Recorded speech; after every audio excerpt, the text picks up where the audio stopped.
आपने उसमें कहा है कि 2028 में सचिन पायलट जब चुनाव लड़ेंगे टोंक से, तो चाहे वो सीएम के चेहरे पे लड़े पर वो हार जाएंगे। उसकी तो अशोक जी का भी आ गया समय, अब नहीं चलेंगे।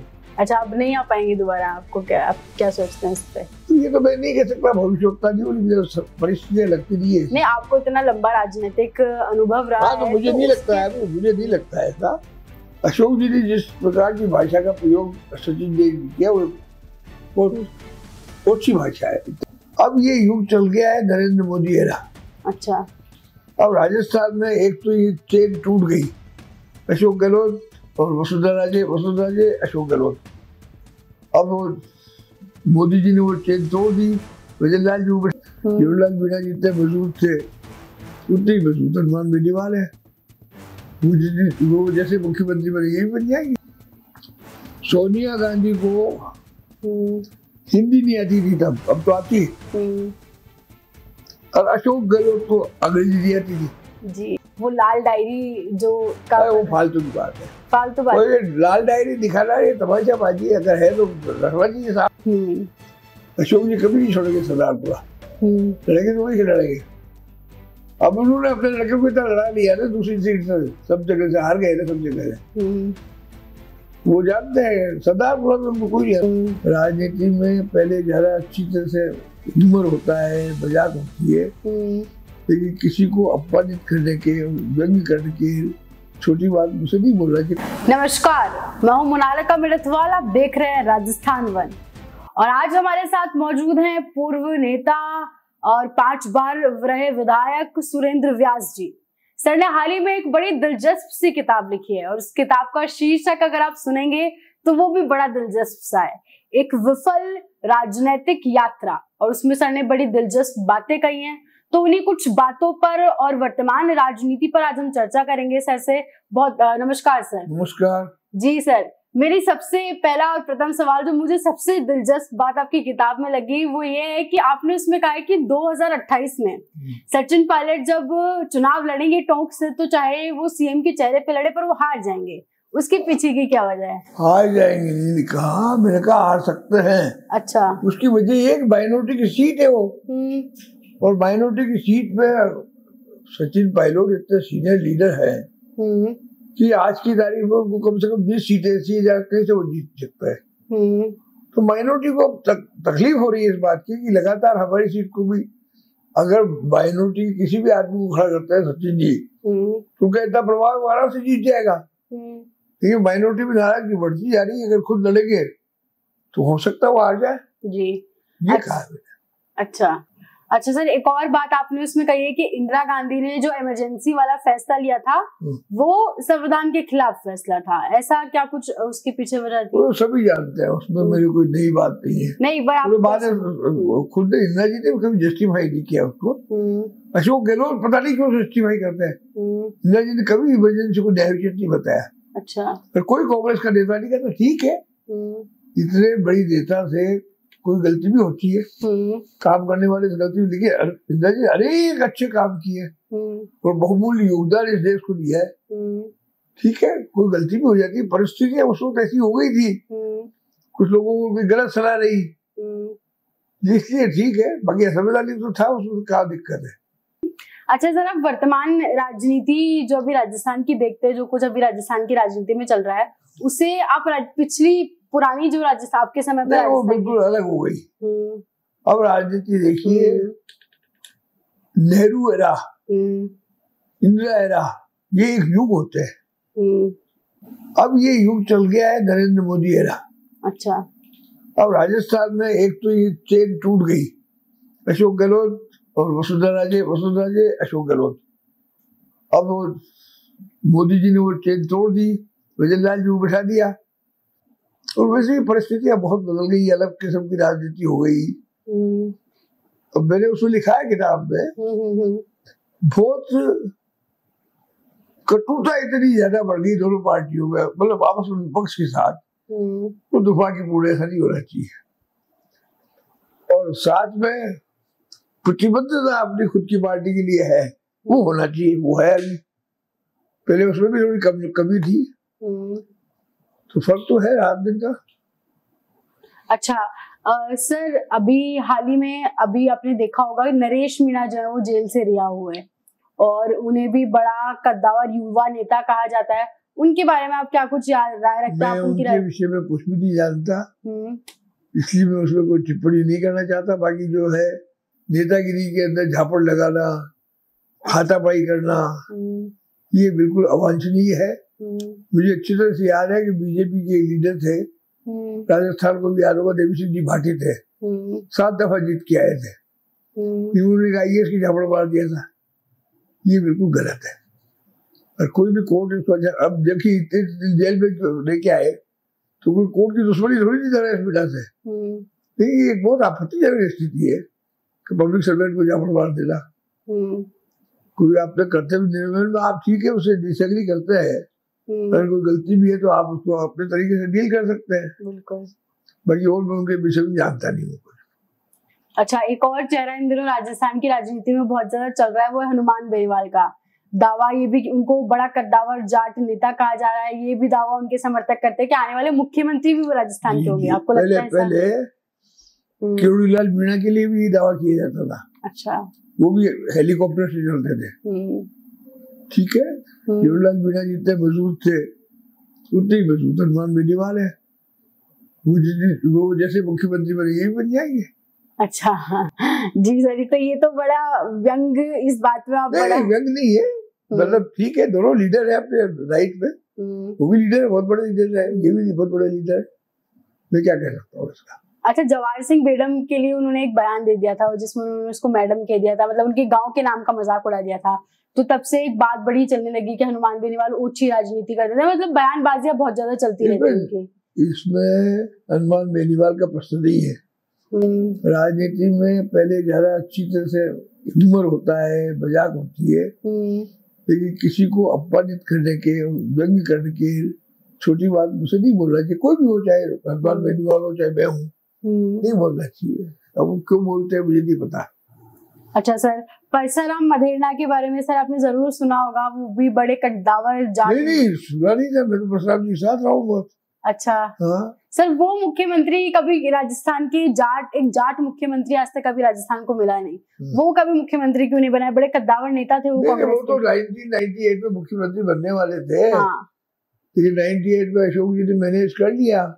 कैसे मैनेज कैसे कर लिया? मैंने जैसे कर लिया, मैंने तो वहां पे पब्लिक मीटिंग के अंदर अशोक जी ने खुद ने कहा तो मुख्यमंत्री को दिग्विजय सिंह जो है मध्य प्रदेश के चीफ मिनिस्टर थे, उन्होंने कहा कि ये आप चीफ मिनिस्टर को वोट दे रहे हो पार्लियामेंट के चुनाव में।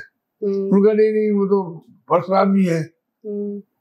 बाद में अशोक जी ने कैसे मैनेज किया इसमें क्या कह सकता हूँ, उन्होंने कर लिया इंदिरा जी को। इस अशोक जी के विषय में देखो एक बात बताता हूँ आपको, आप तो इसी बात पर ताजुब कर ले कैसे मैनेज कर दिया। सोनिया गांधी को हिंदी नहीं आती थी तब, अब तो आती है। और अशोक गहलोत को अंग्रेजी नहीं आती थी जी। ठीक है आती थी, लेकिन ऐसे बोल नहीं सकते थे करते। उसके बावजूद इन्होंने इस प्रकार से सोनिया जी से रेपो बिठाया कि ये सबको पीछे छोड़ के मुख्यमंत्री हो गए। तो ये उनका गुण है, चमत्कार है, चतुर राजनीतिज्ञ है, होशियार आदमी है।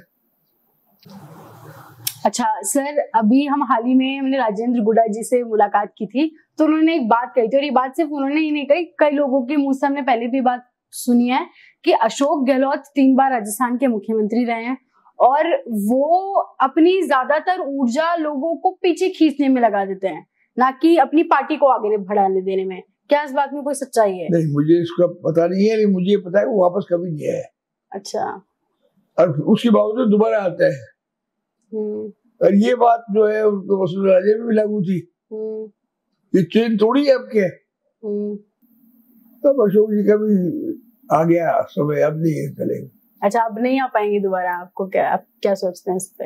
ये तो मैं नहीं कह सकता, भविष्यवक्ता नहीं हूँ, परिस्थितियां लगती नहीं है। नहीं, आपको इतना लंबा राजनीतिक अनुभव रहा है, तो मुझे नहीं लगता है, मुझे नहीं लगता है ऐसा कि वो वापस आ पाएंगे। अच्छा। और सर राजेंद्र गुडा जी की अभी हम बात कर रहे थे, तो उन्होंने, आपको याद होगा, वो लाल डायरी जो वो फालतू की बात है, फालतू बात। ये लाल डायरी दिखाना ये तमाशाबाजी अगर है तो रखना चाहिए सामने। हाँ सर, उन्होंने दिखाई थी ना उस डायरी में, उन्होंने कुछ कोई भी डायरी में आज तक मैंने कोई चीज नहीं पढ़ी, सब ये है लाल डायरी दिखाएगी, लाल डायरी दिखाएगी, ये थोड़ी पब्लिक में डायरी में डराने की तरकीब है। कागज दिखा दिया, भैरव सिंह जी भी करते थे, सत्य कुछ भी बोल दो आप, उसमें कोई दम नहीं है। अच्छा सर, आपको लगता है अशोक गहलोत अगर राजस्थान में किसी और सीट से खड़े होंगे तो उनका कैसा, उनको कैसा? ऐसा मैंने कुछ नहीं कहा, लेकिन अशोक जी भी सीट से लड़ेंगे ही नहीं ना, आप कितने लड़का हो उनको। अच्छा, ये देखिए जातिवाद का जहर बहुत गहरा है। अशोक जी कभी नहीं छोड़ेंगे सरदारपुरा, लड़ेंगे तो वही लड़ेंगे। अब उन्होंने अपने लड़के को इतना लड़ा लिया ना दूसरी सीट से, सब जगह से हार गए ना, सब जगह से। वो जानते हैं सरदारपुरा में उनको कोई नहीं हरा सकता, ये बात पक्की है। अच्छा सर, अब अभी जातिवाद की बात कर रहे थे, तो अभी अगर हम राजस्थान में वर्तमान में देखें तो एक और पार्टी है भारतीय आदिवासी पार्टी करके, तो उसके जो संस्थापक हैं राजकुमार रॉय जी, वो एक दूसरे भील प्रदेश की मांग रख रहे हैं। मैंने पढ़ी है। आप उसको खाते अगर उसमें थोड़ा बहुत ताकत आई है तो इस मांग से ताकत आई है, क्योंकि एक डिस्ट्रिक्ट, दो डिस्ट्रिक्ट, डूंगरपुर, बांसवाड़ा मिलाकर के आप कोई बात करते हो उचित नहीं है। पर उन्होंने मध्य प्रदेश को भी शामिल किया है, महाराष्ट्र को भी शामिल किया है, गुजरात को भी शामिल किया है। तो देखिए ऐसा है कि डिविजिव पॉलिटिक्स है।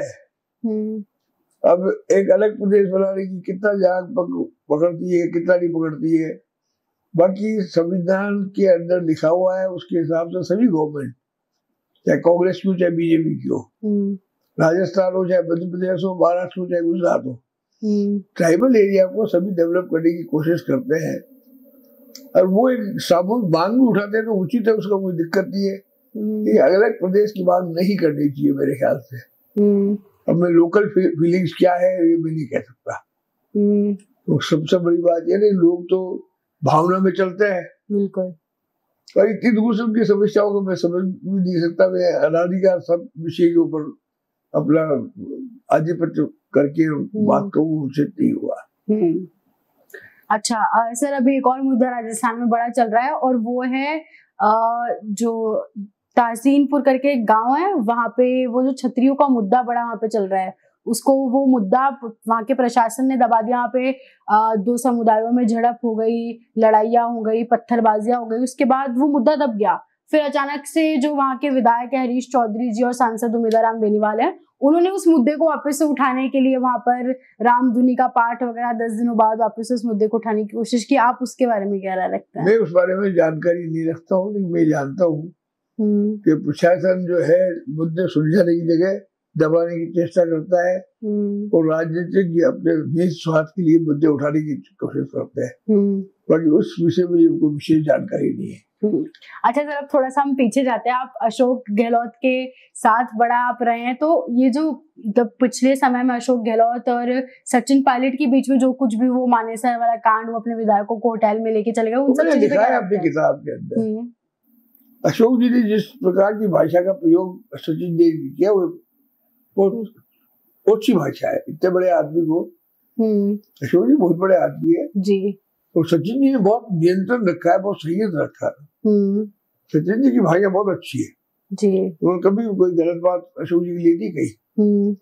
अब मानेसर ले जाना वो तो इनकी गलती थी जी, सचिन जी की गलती थी कि अपनी पार्टी गवर्नमेंट को डाउन करने के लिए। अब वो भी पता नहीं इन्होंने किया है या इनकी कोई आदमी ने किया, पर किया तो था वो, और वो बिल्कुल आपत्तिजनक है। एक पार्टी में रहते हुए उस पार्टी की सरकार को डाउन करने का प्रयास करना। जहाँ तक भाषा का प्रश्न, सचिन जी ने कभी भाषा गलत प्रयोग नहीं की, अशोक जी ने की है। अच्छा, सचिन पायलट बन पाएंगे मुख्यमंत्री? आपको क्या सचिन पायलट तो सब देखिए, राजनीति में आयु बहुत बड़ी चीज होती है। बनेंगे नहीं बनेंगे मैं नहीं कह सकता, लेकिन पूरा अवसर है सचिन पायलट मुख्यमंत्री आज नहीं, कल नहीं, परसों बनेंगे। अशोक गहलोत के मेरी बात सुनते, अशोक गहलोत कोई जिंदा रहेगी क्या जब तक? सचिन पायलट के साथ आयु है, ये समझा करो ना आपको। अच्छा। अब आप मुझसे पूछोगे आप मुख्यमंत्री बनो, अरे मैं इस दुनिया में कब तक रहूंगा ये पता नहीं। इसी प्रकार से राहुल गांधी है, राहुल गांधी कितने प्रयास कर लो, बन सकते हैं प्राइम मिनिस्टर, ये मैं नहीं कहूँगा बनेंगे, आज ही बने, कल बनेंगे, 5 साल बाद बन सकते हैं, 10 साल बाद बन सकते हैं। 54 साल की आयु क्या होती है? 64 में बन नहीं सकते थे क्या? 74 में बन सकते हैं। तो जो आयु जिसके साथ होती है, इतना बड़ा नेता होता है, उसके मुख्यमंत्री या प्रधानमंत्री काफी अवसर होते हैं। अब क्या होगा ये तो कोई भविष्य बता सकता है। अच्छा सर, अब वर्तमान समय में राजस्थान में विपक्ष की परिस्थिति को कैसे देखते हैं? लोग कहते हैं विपक्ष कमजोर है ही नहीं, राजस्थान में भी विपक्ष। ये सही है, विपक्ष का तो कभी रोल रहा ही नहीं। कांग्रेस को विपक्ष का रोल अदा करना ही नहीं आता है जी। कांग्रेस का विपक्ष का रोल तो मैंने ही अदा किया था 1990 में भी, जब भीम सिंह जी के खिलाफ में था। अब है ये दुर्भाग्यपूर्ण स्थिति है, कांग्रेस विपक्ष की ट्रेनिंग दिलाती नहीं है। प्रशासन के अंदर बीजेपी में टोटा है, सरकार चलाने में, प्रशासन में इनके पास आदमी नहीं है कभी, इनके पास भी कमी है। अच्छा सर, एक बात अमीन खान का भी हाल ही में, अमीन खान ने एक बड़े भावुक होते हुए, अमीन खान को आप जानते हो? हाँ, मेरे साथ रहे वो 2 दफा साथ रहे। उन्होंने एक अभी हाल ही में बयान दिया कि मैंने 66 साल तक कांग्रेस की सेवा की, पर अब मुझे पार्टी में इज्जत देने वाला कोई बचा ही नहीं है, पार्टी में इज्जत नहीं दी जाती है लोगों को। ऐसी बात उनको इतनी तकलीफ को मुझे पता नहीं है, ये सबका हालत है, सबकी कमों में यही हालत होती है।